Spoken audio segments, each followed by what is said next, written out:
Lep pozdrav. Danes eno javljanje iz postle nalašč.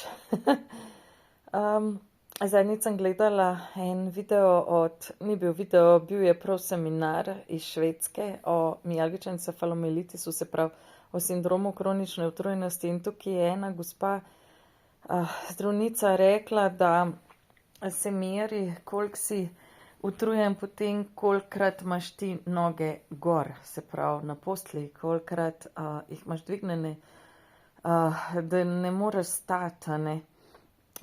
Najprej se mi je zdela tako malo čudna ideja, ampak potem sem se spoznala, tako težko razmišljam, danes imam res tako kognitivne motnje, ne, zdaj vidite, rada bi tudi, da vidite, kako je, ko ima človek kognitivne motnje, ko se ne more skoncentrirati.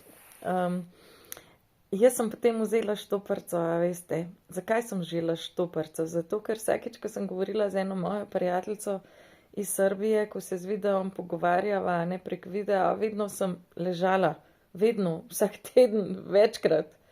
Pa sem se že tako malo začela počutiti, tako sram me je bilo, da jaz se vedno javim v postelji, a ne.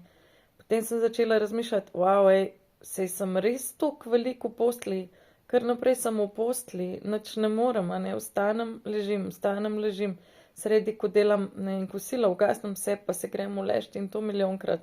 Vsaka stvar me vrže nazaj v posteljo, delam se pa kao, da sem boljš.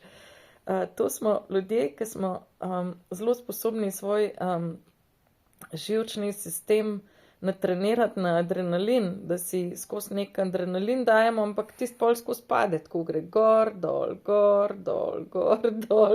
naša energija. In v bistvu zelo velikrat se moramo uležti.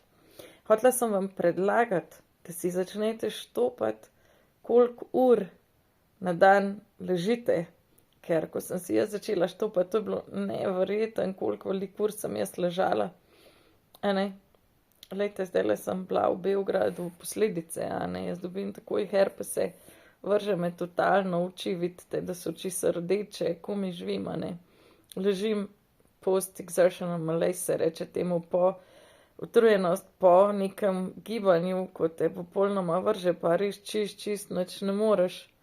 V glavnem, štopite se, mogoče vam to pomaga, dokazati ljudem, da ste res bolni, če vam drugače ne verjamajo.